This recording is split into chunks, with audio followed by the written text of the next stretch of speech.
서로 다른 세계, 두 예술가의 만남, 예술가의 식탁에 오신 여러분 환영합니다. 저는 피아니스트 안인모입니다. 서로 장르는 다르지만 예술 철학이 닮으신 두 예술가 분들을 오늘 예술가의 식탁에 모셨는데요. 바로 한국무용가이신 이희자 선생님과 래퍼 MC 베타님입니다. 큰 박수 부탁드립니다.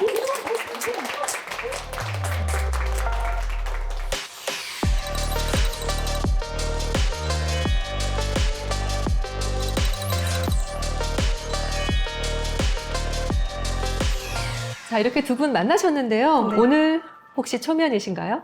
저는 네. 그러니까 원래 그 무용이라는 장르가 무대 위에서 굉장히 다양한 분들하고 협업 작업을 해요. 네. 그냥 음악, 뭐 미술, 영상, 뭐 이렇게 굉장히 많은 협업을 하는데 그래도 래퍼는 실제로 처음 뵙는 거죠. 저는 너무 아이돌을 뵙는 것 같아서. 아닙니다. 전혀. 네. 너무 아이고. 멋있고 네. 그냥 듣기만 해도 너무 행복할 것 같고. 네, 그래서 더 그렇습니다. 좀 유난히 설레하셨다고 제가 네, 들었어요. 맞습니다. 저는 그 한국 무용 하시는 네. 분들하고는 사실 크게 기회는 없었지만 예전에 이제 뭐 그 김덕수 선생님 사물놀이 50주년 때 네네. 또 한번 같이 콜라보를 해서 네. 너무 좋았었거든요. 그러니까 그 준비 과정도 그렇고 실제로 무대 올렸을 때도 그 어떤 굉장히 생각보다 되게 잘 어울려요. 그 네. 힙합 음악이 주는 어떤 뭐 리듬이나 또 전통 음악에서 나오는 어떤 그런 어떤 박자들 이런 게 또 잘 어울려져서 네. 상당히 좋은 경험으로 남아 있습니다. 네. 네, 닮은 듯 또 잘 어우러질 것 같은 오늘 예술가의 식탁 이야기가 정말 좀 흥미진진할 것 같은데요. 이게 사실 누구에게나 첫 시작이라는 그 지점이 있잖아요. 두 분께서 뭐 한국무용을 하시고 또 랩을 시작하셨던 그 첫 시작에 대해서 좀 궁금한데요. 선생님께서 먼저 말씀해 주시겠어요? 엄마 손에 이끌려서 아마 TV 앞에서 춤추고 노래하고 이런 모습을 보시고 네. 엄마가 손을 끌고 무용학원에 데려가 주셨고요. 네. 당시에는 발레 학원은 없었고 이제 무용학원 이렇게 해서 한국 네. 전통 무용의 모든 종류들을 다 배우고 거기서 발레도 배우고 집에 이제 아직 남아있는 작은 훈장이 있는데요. 네. 그때 장구춤을 췄었는데 그날의 어떤 열기, 박수 소리, 네. 그 조명빛 뭐 이런 것들을 아직도 기억해요. 그 두근거림과 네, 그래서 아마 그런 힘으로 지금까지 계속 무용을 하고 있지 않을까 네. 그런 생각을 합니다.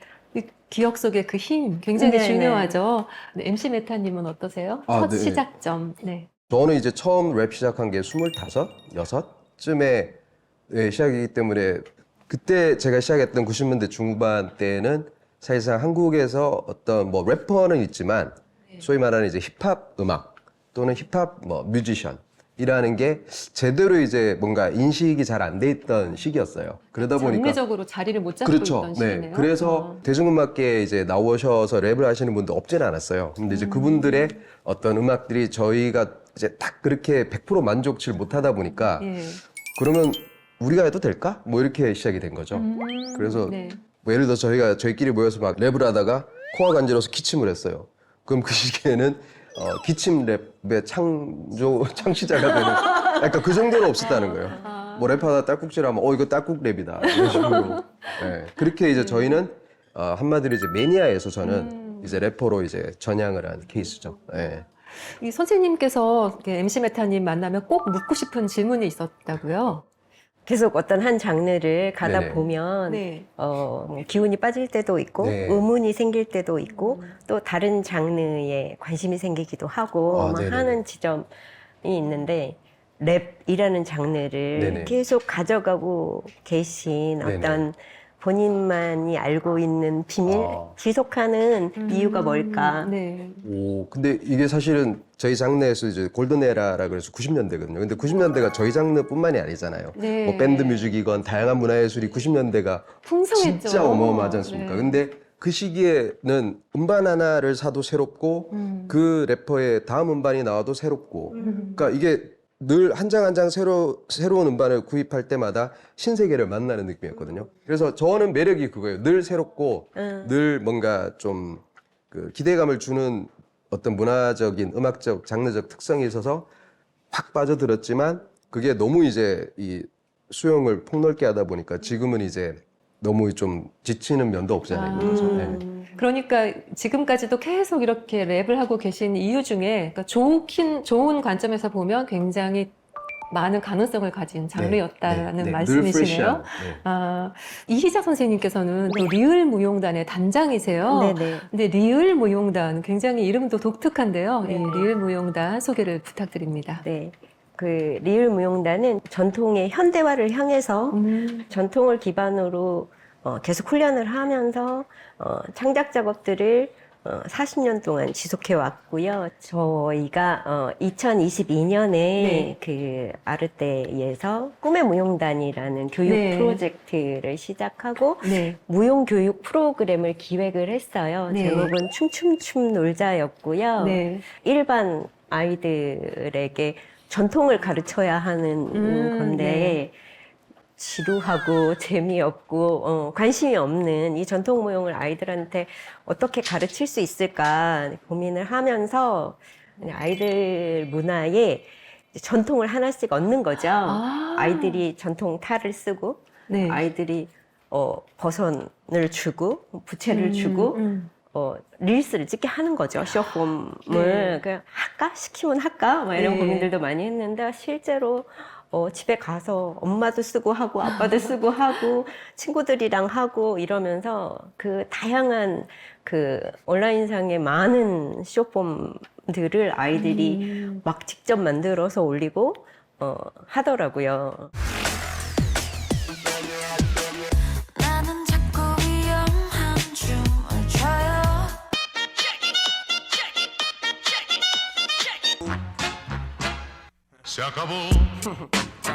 저는 정말 놀라웠어요. 처음에는 아이들이 그런 과정물들을 정말 올리라고 한다고 올릴까 뭐 이런 생각들을 했었는데 실제로 훨씬 더 과감하고 재미있고 굉장히 즐거워 했어요.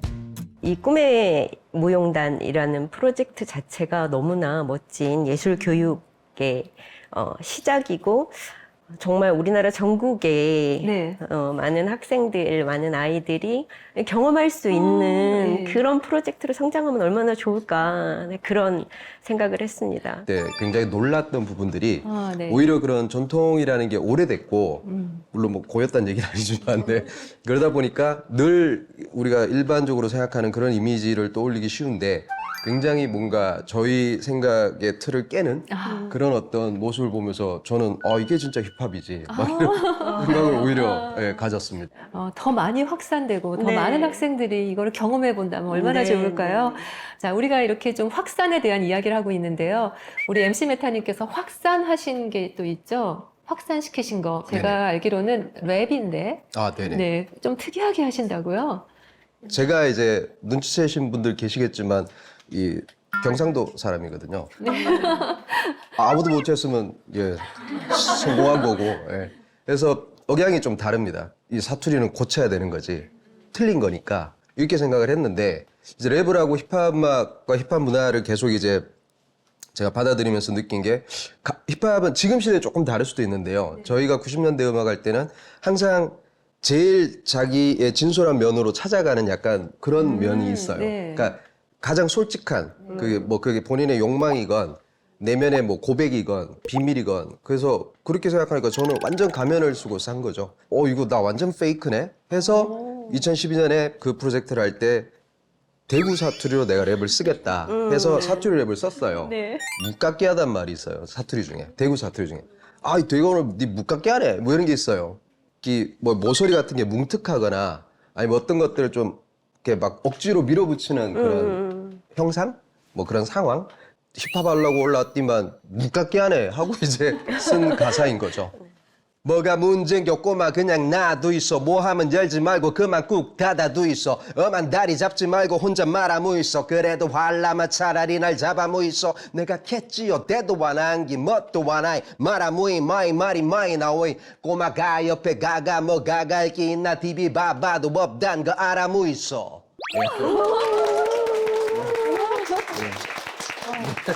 랩을 실제로 들으니까 또 선생님께서 흥이 좀 더 나셨을 것 같아요. 춤적으로. 아니 지금 듣는데 이게 네. 분명히 서양에서부터 온 음악인데, 것인데 네. 우리 장단의 네, 뭔가 장단이 느껴져요. 엇박이 네. 느껴지는 거예요. 그래서 이게 막 떠오르셨어요. 네, 안무가? 막 이게 같이 되겠는데 이런 생각이 들었어요. 뭔가 시작될 것 같은데요. 네네. 자, 네, 이 모든 혁명은 우리로부터 시작되면 좋겠습니다.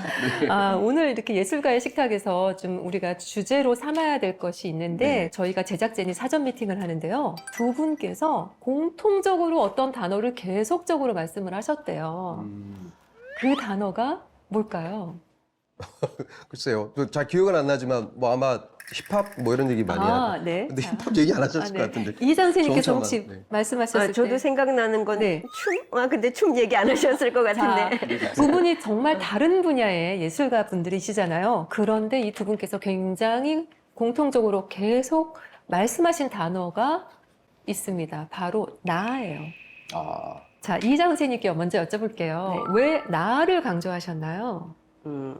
예술이라는 건 세상이나 사물을 바라보는 자신만의 시각이거든요.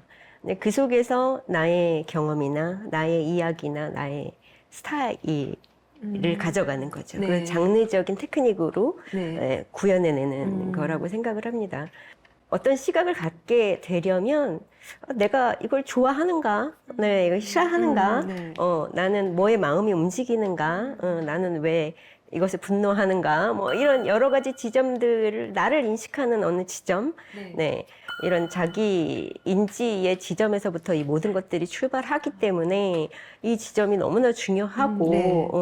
이 지점을 경험하게 하는 것이 예술 교육의 가장 중요한 핵심이 아닐까 이런 생각을 했습니다. 자, 그럼 MC 메타님께서는 나라는 말을 왜 그렇게 강조하셨어요? 주어라서. 아니, 좀 농담입니다. 네. 요즘 뭐 2000년대, 2010년대 힙합의 주요한 어떤 그러니까 키워드가 있잖아요. 네. 뭐 들어보신 분들 아시겠지만 뭐 한때 뭐 디스라는 단어도 뭐 다들 알게 네. 됐고 원래 힙합 문화권에서 쓰이던 용어가 원래 디스리스펙을 줄인 거죠. 근데 그 뒤에 또 뭐 스웩이라는 단어도 쓰였고 네네네. 그래도 또 플렉스라는 단어도 쓰였고 예. 저희 때는 딱 그거였어요. 그냥 리얼이었어요. 리얼. 그러니까 진짜냐 가짜냐. 네. 근데 저도 뭐 베이비붐 세대로 무한 경쟁 시대를 네, 어쩔 수 없이 살면서 막 이렇게 한 번도 저는 저로 살아본 적이 없어요. 어릴 때. 조금 심하게 말하면 늘 투명 인간처럼 느꼈어요. 학창 시절에. 그러니까 아무 색깔도 없고 어떤 공간에서도 문제는 없어요. 투명 인간이니까. 부딪힐 일이 없죠. 그냥 늘 있는 듯 없는 듯. 하지만 이제 한켠에서는 이제 계속 의문이 있는 거죠. 나는 뭐지? 어쨌든 뭐 내가 원하진 않았지만 태어났고 근데 뭐라고 살아가야 되지? 근데 말씀드린 것처럼 뭐 계속 경쟁해야 되니까요. 네. 무조건 엘리트가 돼야 되니까요. 네, 네. 근데 이제 동시에 비슷한 시기에 힙합 음악을 들으면서 그게 저한테 더 끌림을 줬고 그리고 이제 그간 이제 저도 몰랐던 저를 이제 알게 되면서 네. 그때부터 저는 색깔이 생겼죠. 그래서 저는 나라는 게 이렇게 바뀌었구나. 저한테는 조금 개인적인 얘기지만 정말 혁명적으로 바뀌었어요. 저는 학교 일을 좀 했었어요. 네. 그래서 제자들한테도 늘 얘기하는 게 그러니까 너 스스로에 대한 표현을 해라.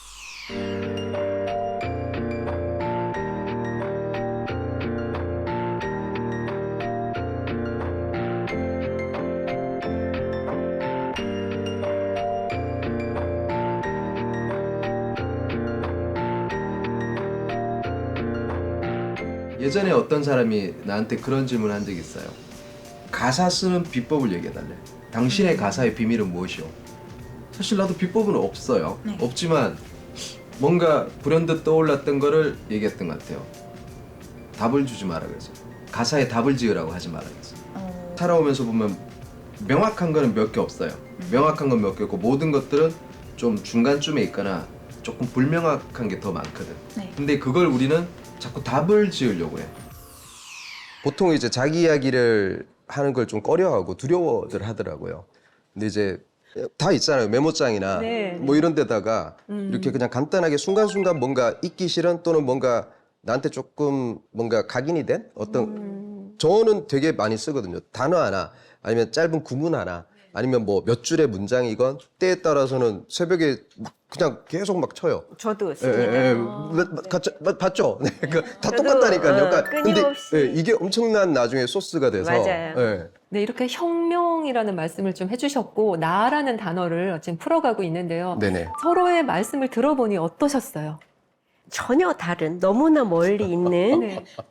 가장 힙한 네. 래퍼와 전통 모형을 기반으로 네. 하고 있는 근데 어떻게 공통점이 있을 수 있을까? 저는 너무나 신선하고 너무나 재미있고 앉아있는 모습 자체도 벌써 다르고 네. 말하는 투도 정말 다른데 네. 너무 매력을 느끼는 거예요. 네. 지금 이렇게 멀리 있는 장르에서 이런 이야기를 주고받을 수 있다는 게 너무 재밌습니다. 네, 그래서 저도 마찬가지로 이 몸짓 춤사위에서 음악과 그 안에 또 대화가 있고 네. 그런 표현들이 느껴지는 지점이 다 이게 일맥상통하는 예, 부분이라고 생각됩니다. 예.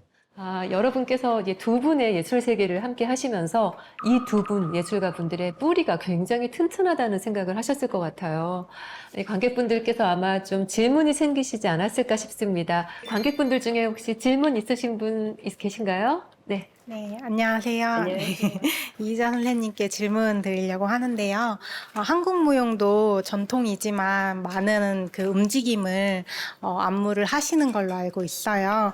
혹시 무용 안무를 구성하실 때 어떤 부분을 가장 중요하게 생각하시면서 구성을 하시는지 그런 부분이 궁금합니다. 네. 다 중요한데요. 실은 그러니까 굉장히 짜여져 있는 시작부터 끝까지 이제 그 변화를 다 큐라고 하거든요. 예, 춤을 추는 것 자체뿐만 아니라 무대 예술은 다양한 요소들을 컴포지션 해야 돼요. 그래서 저는 정말 처음부터 끝까지 모든 큐들을 다 잡아내는 스타일이긴 해요.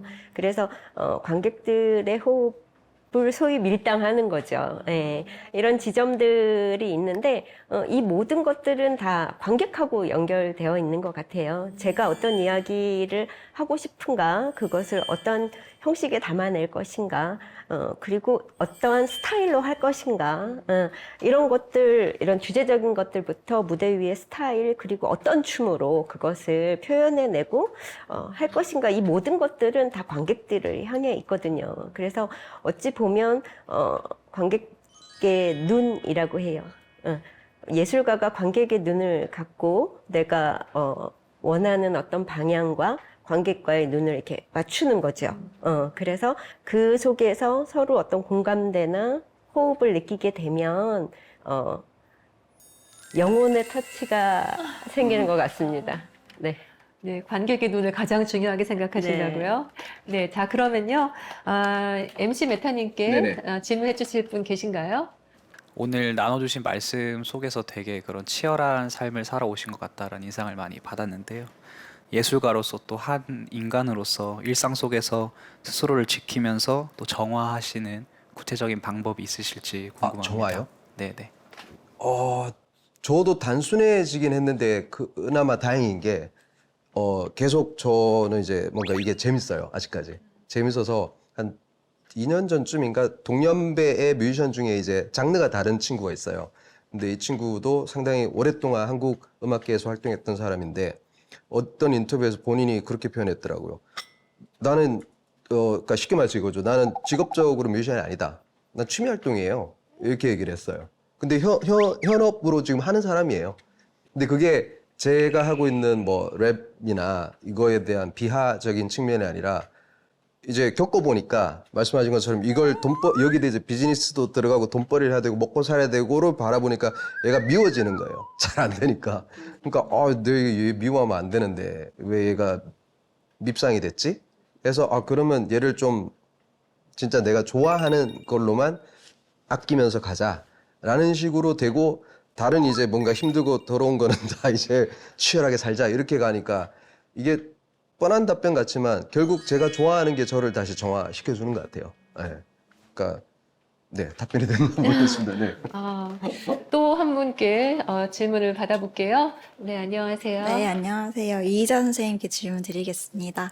선생님께서 오랫동안 예술 활동을 하시면서 이제 계속 지속을 하시는데 어떤 에너지가 이제 원천이 어디서 오는지가 좀 궁금합니다. 춤이요. 예. 정말 잘 추는 춤, 멋있는 춤, 댄서를 보면 너무 행복하고 사랑에 빠져요. 그리고 너무 멋진 안무, 훌륭한 작품을 보면 너무 많은 상상과 행복감을 갖게 해요. 주변에 친구도 있고 가족도 있고 많지만 어쩌면 그들은 오히려 제가 사회를 살아가며 이 세상을 살아가며 챙겨야 하는 사람들인 것 같아요. 근데 오히려 춤만큼은 제게 그 어떤 것도 원하지 않고 함께 하면 제게 그 사랑을 다 주는 것 같아요.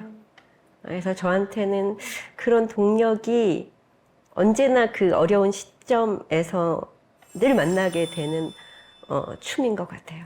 네.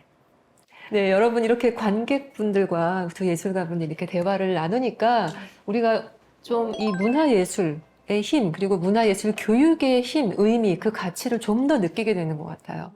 왜냐하면 이희자 선생님도 힘들 때 예술, 춤으로 위로받으시고 또 MC 메타님도 좀 힘들었을 때 뿌리처럼 가지고 있던, 불씨처럼 가지고 있던 음악으로 위로를 받으셨다고 하니 그 누구에게도, 모두에게 문화예술이 정말 꼭 필요한 것 같습니다.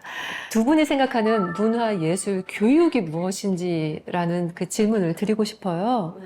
제가 생각할 땐 모든 사람들이 자기가 얼마나 가치 있고 소중한지를 깨닫게 하는 지점이라고 생각해요. 그게 나이고 이 세상의 유일한. 네, 근데 너무나 사회적인 여러 가지 뭐 경쟁이든 뭐 평가든 이런 것들로 인해 내가 내 자신 스스로 자꾸 벽을 만들고 숨겨야 하고 드러내면 안 되고 하는 지점들이 있는 거죠. 상처도 많고. 예술 교육을 통해서 이제 예술이라는 장르가 가지고 있는 기능 중에 치유의 기능이 있는 게 이제 그런 부분이 아닐까 싶어요. 그래서 자신에 대한 어떤 자긍심이나 사랑 이런 것들이 생겨날 수 있는 굉장히 중요한 지점이라고 생각을 합니다. 문화예술 교육의 네. 중요성이 확 느껴지는 그런 말씀 해주시네요. MC 메타님은 네네. 문화예술 교육의 중요성 뭐라고 생각하세요? 네, 저는 사실 뭐 이렇게 학생들 가끔 연락 오거나 하면은 이제 늘 끝말에 붙이는 게 재밌게 하라 이런 얘기를 하거든요. 그러니까 취미처럼 여긴다는 게 가볍게 여기는 게 아니잖아요. 그만큼 소중하니까 얘가 뭔가 내가 좋아하고 아끼는 게 나로 인해서 뭔가 상처 주기 싫은 거죠. 뭐 다양한 형태의 무게나 프레스가 생길 수도 있지만 결국은 너한테 늘 재밌고 즐겁고 행복하게 해준 걸로 갔으면 좋겠다. 네, 이런 생각을 주로 많이 하고 있습니다. 네, 두 분의 말씀을 들으니까요. 요즘 우리 세상이 그러니까 번아웃도 오고 또 세대 간의 소통이 다 단절되고 있고 이런 시대를 살면서 문화예술 교육의 힘 정말로 중요하고 또 우리가 이것을 더 많이 확산시키고 퍼뜨려야겠다는 생각이 많이 듭니다. 장르는 정말 다르지만 두 분이 하시는 말씀은 일맥상통, 한 지점을 향하고 있는 것 같습니다. 예술가의 식탁에서 또 다른 만남을 기대하면서 저는 여기서 인사드리겠습니다. 함께해 주신 여러분 진심으로 감사드립니다.